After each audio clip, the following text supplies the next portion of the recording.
Paz do Senhor, meus irmãos, sejam bem-vindos ao nosso devocional.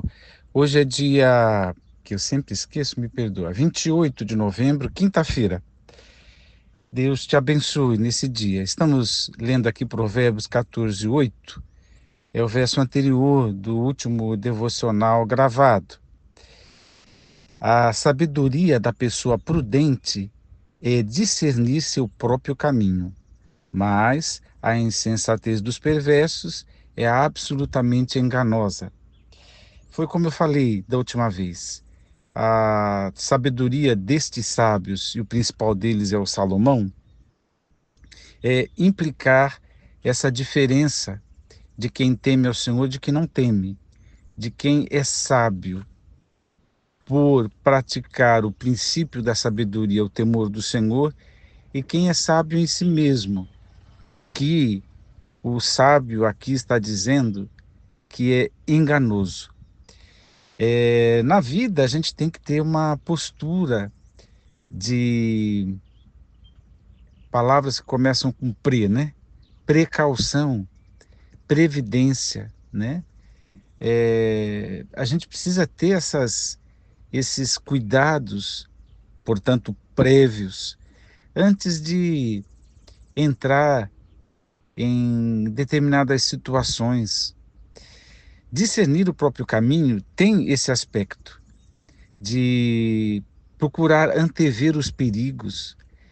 Pensa que a gente está cheio de propostas e decisões para tomar todos os dias, mas por que não, sabiamente, não numa sabedoria em si mesmo, mas contando com a ajuda e discernimento do Espírito Santo, pedir, aliás, esse dom ao Espírito Santo, me dá discernimento de espíritos, né?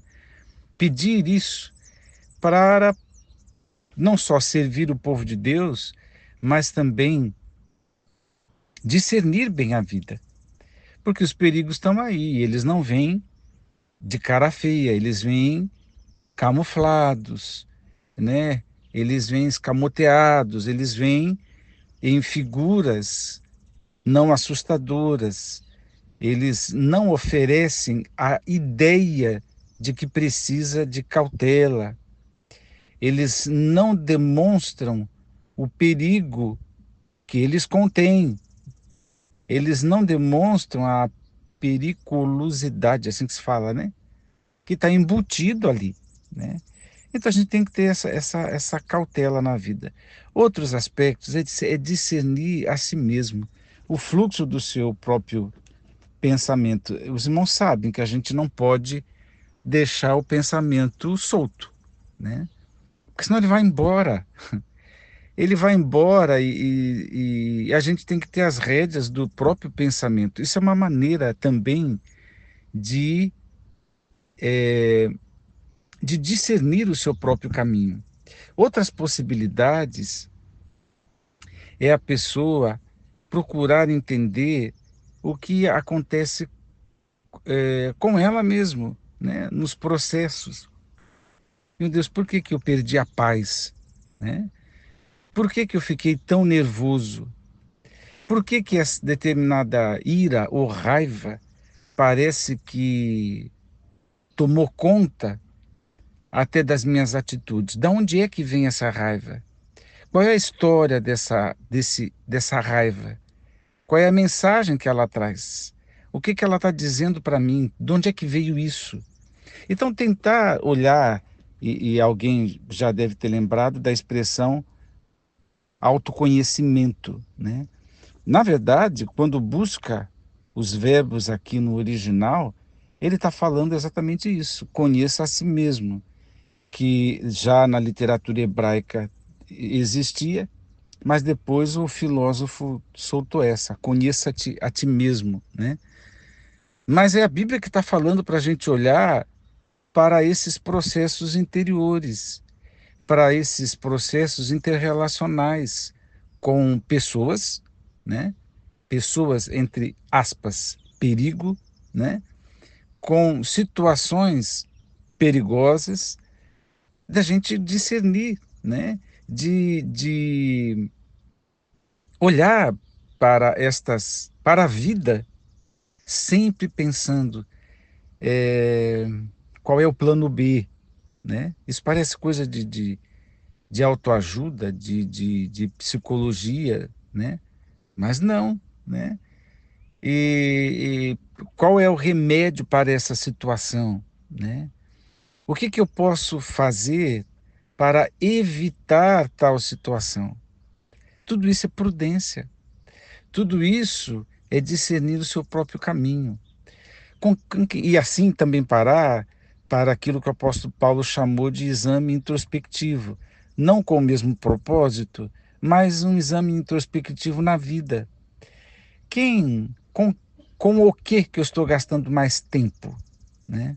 O que eu faço quando eu estou sozinho? São possibilidades, são coisas que estão vindo aqui à minha cabeça. É, qual é o meu assunto predileto, né?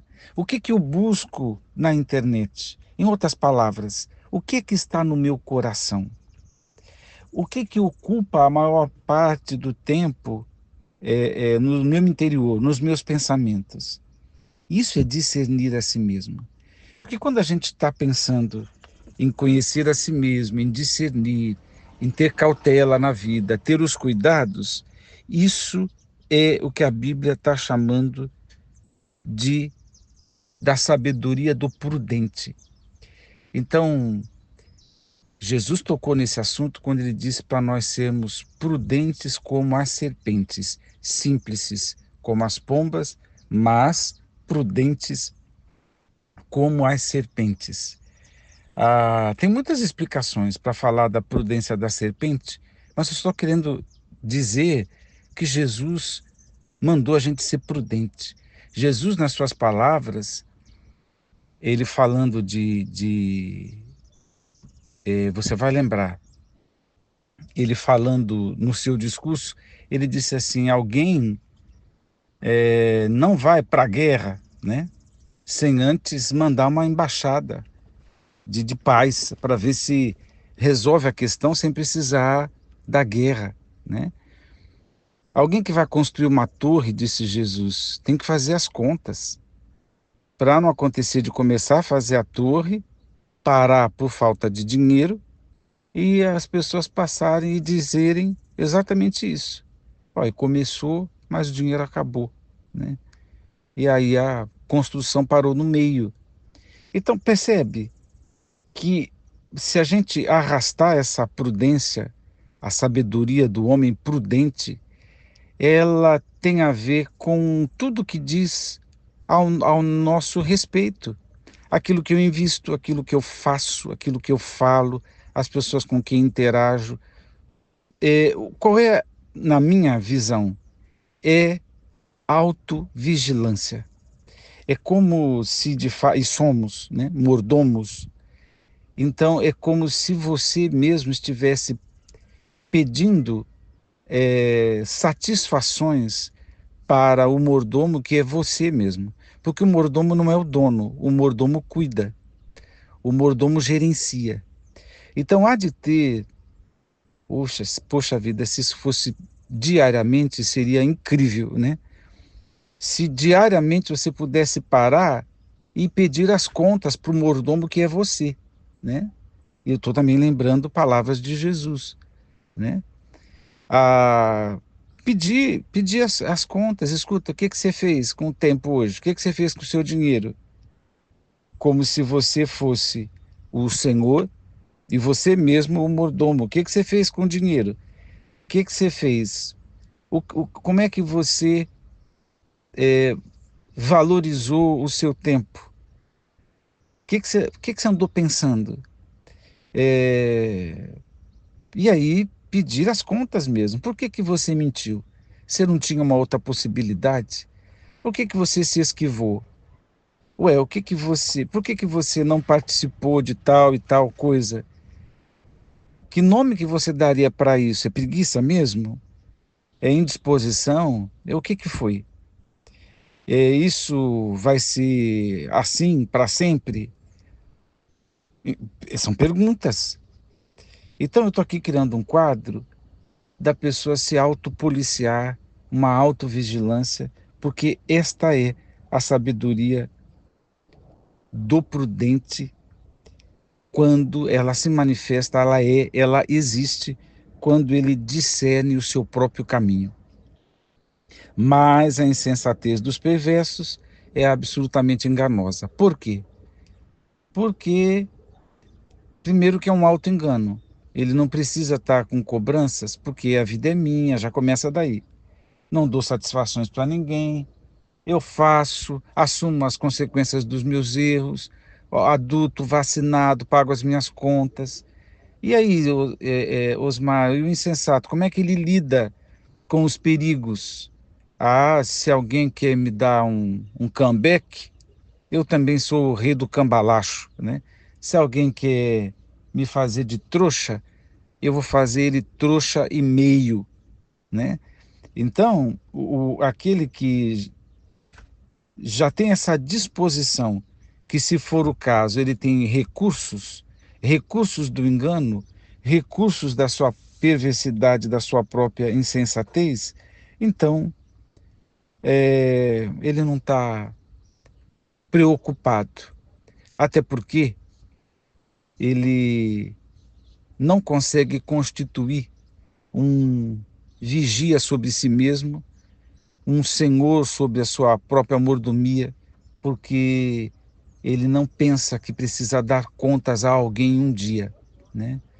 Mas que Deus nos abençoe a pensar nisso e a pensar nessa vigilância. Eu lembro o salmista, lembrei agora, se eu não estou doido, é o 139, o último verso, que diz para sondar, eu acho que é isso.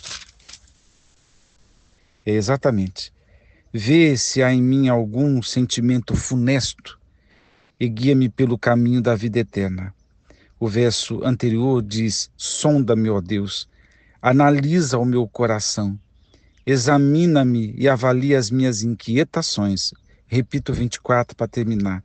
Vê se há em mim algum sentimento funesto e guia-me pelo caminho da vida eterna. Deus te abençoe. Vamos orar. Pai eterno, é tarefa difícil, mas sei que o Senhor também ouve essa oração de discernimento do próprio caminho, de vasculhar se há algum caminho mau em nós, de analisar, de sondar, investigar o nosso próprio coração. Sei que o Senhor faz isso, mas nos ajuda, Senhor, a ter essa sabedoria, sermos essa pessoa prudente, a fim, ó Deus, de cometermos mínimos erros, sermos então santos e irrepreensíveis. Oramos, Pai, no nome de Jesus. Amém.